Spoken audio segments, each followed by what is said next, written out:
Hi friends, all কিতা হরা আজকু লাগি একটা মিনি ব্লগ লই আইছি। বেশ ব্লগ, মিনি ব্লগ বলতেও মিনি ব্লগ গাইস, বেশ কিছু নাই। আজকু মানে সকালকু উঠিয়া হইলাম আমার তার গার্ডেনও যাই। আমার গার্ডেনও তো গেদা দেখো কতটা ধরছে, তুলা তুলা দেখা ভাই। কুমড়া একটা ধরছে বড়, এগুলো ফাঁকাইতাম না, করতে ফিরা ফাঁকাইয়া বাদে খাওয়াও হয় না কিছু না। তান্ডে হুরু থাকতেও খাইলিমু। আর বাদে দেখি কিতা আছে আরো খাইমু, দু তিনটা আছে উপরে ধরছি। নাগা মরিচ থেকে ধরছে নি, কাঁচা মরিচ ধরছে নি, সব তো একবার একবার খাওয়া লাগে। তো কাঁচামরিচ আর নাগামরিচ হয়ে গেছে আলহামদুলিল্লাহ, বাক্কা ধরছে। তো তারা আরো একবার মানে ফাড়িলাই এগুন, ফাড়িলে আনাইলে বেশি বাক্কি আনলে খাওয়া যায় না। নাগামরিচ তো খাসা তাহলে ভালো লাগে, দেখা কতটা পারছি আমি।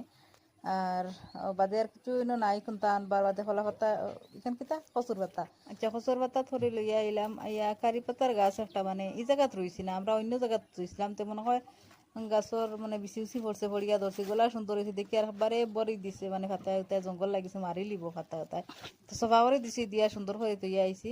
আর লেম্বু দুইটা আনছি, ওখানে কুমড়া আরো দুই তিনটা আনছি, কুমড়ার পাতাও আনছি, লাল কদুর পাতাও আনছি, সবটা আনি আজকে। মানে একটা শাকও খাইলে ভালো লাগে না, সবসময় মাংস মাছ এটা ভালো লাগে না খাইতে।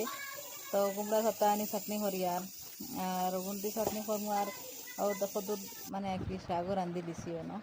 আর খেলাম আজকু মানে পুরা একদম মানে শাকও গোটা দিয়ে খাই ভাল লাগে, একটা মনও ফুর্তি পাওয়া যায় মানে খাইলে। আর খেয়ে খেয়ে বাড়ির শাক চাটনি চাটনি ইত্যাদি ভালো লাগে। আমরা তো বেশি বা বেটিনতে ওটা ভালো খাই, বেটাইনতে ইটা বেশ ভালো খাই না। আর নাগামরিচ দিয়া খাইতে খুব একটা টেস্ট লাগে না কোনো। আর আমার ব্লগস কিলা হইলো কমেন্ট করবা আর সাবস্ক্রাইব করিয়া যাইবা। বাই, রাখি।